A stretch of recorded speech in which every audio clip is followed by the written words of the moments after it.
I want to bring up Peter Jacob.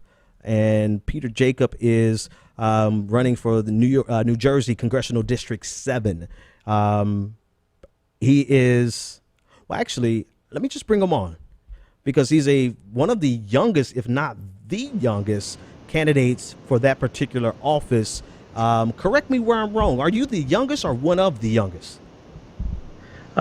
Probably the youngest in New Jersey for sure. I'm the only millennial for a major party heading to the general election.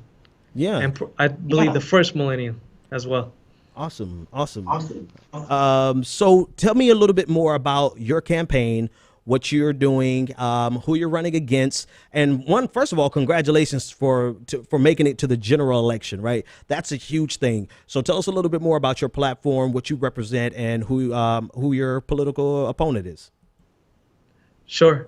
First off, thank you, Ben, for having me this evening. It's always been a pleasure. I'm a fan of the show, been following since I started my campaign. So thank you for that and the entire staff and folks over there. So our campaign started back in November. Just to tell you a little bit about myself, I'm an Indian American. My parents came here to the United States back in '86 with very little, just $20 in their pockets, hearts full of hope, and a 6-month-old baby in their arms, me. They were able to establish a small business. I grew up in the township of Union, a middle-class town here in New Jersey, and they were able to purchase a beautiful home, put their children through college. I ended up getting my master's in social work, and professionally, I'm a social worker. I don't like the word politician. I prefer the word public servant, and I see this campaign as a continuation of my social service. I was a community organizer who saw firsthand the challenges that many marginalized communities faced. The families who lost their jobs, who had to work 2-3 jobs or take pay cuts to keep those jobs and still did not make ends meet. The veterans who served our nation and in return, they ended up jobless, homeless, and suffering from PTSD. The senior citizens who had to choose between food and medication. And I thought to myself, why in the wealthiest country in the history of the world do we have these challenges? And the simple fact is that for far too long, special corporate corrupt interests have been put above the people's interest.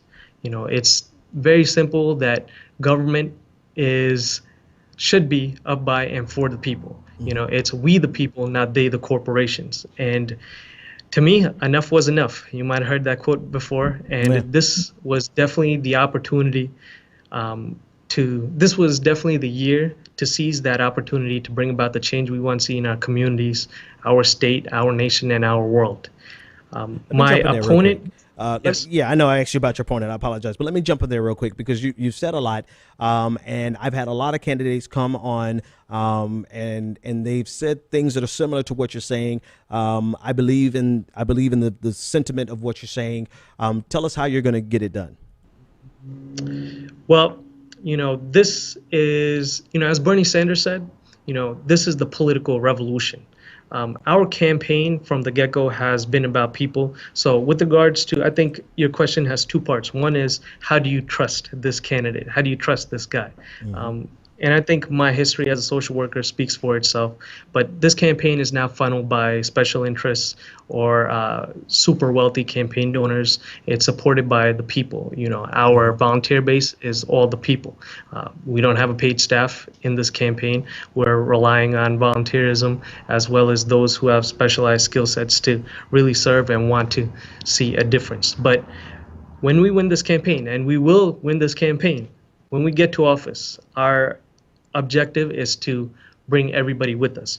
This campaign is not about Peter Jacob. It's not about a party. It's about we the people. And that's what I told, that's what I've been saying since day one to party officials and everybody who I've spoken to knocking on doors. So this is not a victory for myself. It'll be a victory for the people, and they all will come along with me to represent this nation. Okay. Got it. Love it. Love what I'm hearing. But I hear people in my audience asking, they're yelling at the computer right now. They're yelling at you. They're yelling at me. They're yelling at the screen and saying, when you get to Washington and you get all the people there with you, we get it. That means that you're going to keep a mobilized base locally. You're going to try to tap into that nationwide revolution to keep people putting pressure so that you're not there by yourself. But you get to Washington, you have that political revolution access, you are engaging in people, you're keeping them in front of all of the other politicians, phone calls happening on a regular basis. What are they going to be calling about? What would be the policies that you pursue to actually bring some of the things that you talked about into fruition? Well, there's various issues, and no matter what issue you care about, we can, and no matter what party you are from, I want to also add, we can't get anything done unless we address our dysfunctional, broken campaign finance system. The fact that people recognize, regardless of your party lines and your political persuasions, whether socialist, Tea Partier, and everything in between, that corruption in government is the basic problem here. We can't address education if we do not address the fact that many of our schools are not properly being funded. Our school boards are corrupt. Many special interests are there. We can't address our environment if we do not address the fact that the fossil fuel industry funnels so much money into politics. The same goes for if we talk about immigration, detention centers, private prisons. You know, we can't address any of these issues till we address the various mechanisms that are in place that enable our government to be corrupt, essentially. So what I support, there's two things that I support. The first is the We the People Amendment that basically says that corporations are not people, money is not speech. And the other thing I support, and it was been put forward by an organization called Represent Us, that's the American Anti-Corruption Act, where, you know, overturning Citizens United will be a long fought battle. I think the American Anti-Corruption Act provides a lot of promise. It's about, you know, if you are a congressperson or at any level of government, in fact, you can't take money from the interests that you regulate. It addresses the revolving door. It addresses public financing of election and how, you know, contributions and defining lobbyists and all that stuff is in place. And in fact, many cities and municipalities throughout the nation, including 4 of them right here in the state of New Jersey, have passed resolutions in their municipalities supporting the American Anti-Corruption Act. Okay. So that is a step to address it. Yeah, no, that's a definitive step. I like that. I like that step. I think my audience really likes the sound of that. The revolving door is one of the biggest problems that we face. Here's something that you're going to face, because I think you're going to win, right? And I have some people in my audience already saying they like what they hear. Some people are considering finding your website and donating, which is all great. But here's what you're going to face, and I know you know this already. As soon as you get there, you're going as a Democrat. You're going to face a Democratic establishment that is as complicit with these problems as any Republican that we pointed out, right? We can point the fingers at Republicans, but Democrats are complicit. They're co-conspirators, rather, in this corruption, in this campaign finance fiasco that we have. You know, what are you going to do when you're faced your own party? You're going head to head with your own party, people who can put money behind an opponent, people who can sabotage your efforts, people who are supposed to be your allies in this fight. What are you going to do when you're facing this Democratic establishment? Ben, I ask that question every single morning I get up. And, you know, I'll say this, you know, I was raised on some basic principles, compassion, integrity, and service to our community. And at the end of the day, I think those are values I will bring myself, you know, so my goal is to always be Batman in the face of great injustice. You know, Batman never, you know, oh, you're definitely whatever happened in Gotham. Batman never sacrificed any of his integrity. Yeah. He always did the right thing, even in the face of great temptation. But, you know, my parties, what I want to make clear and what I would make clear from day one, and I understand it'll be difficult for a young 30, well, at the time I'll be 31, person to enter into politics and be taken as seriously as I hope. But, what I like to remind people is the history of the Democratic Party. You know, the Democratic Party was the party that stood by the people. FDR is perhaps one of the greatest examples. When we had the financial collapse, he held the special interests, Wall Street, and all them accountable. He built pretty much the middle class.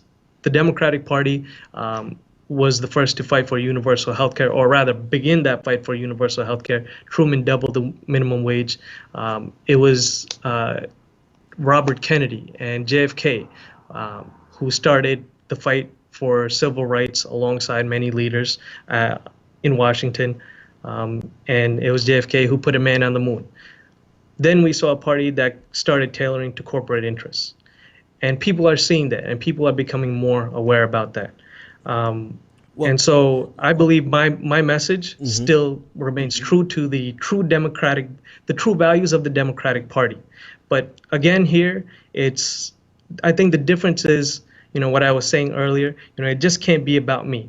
We have to elect more people who continue these progressive values. And I saw one of the most amazing things this election cycle was the amount of people that I've met and who I've been personally inspired by, who've come out to get involved in our political process. The beauty of democracy is at some point, no matter as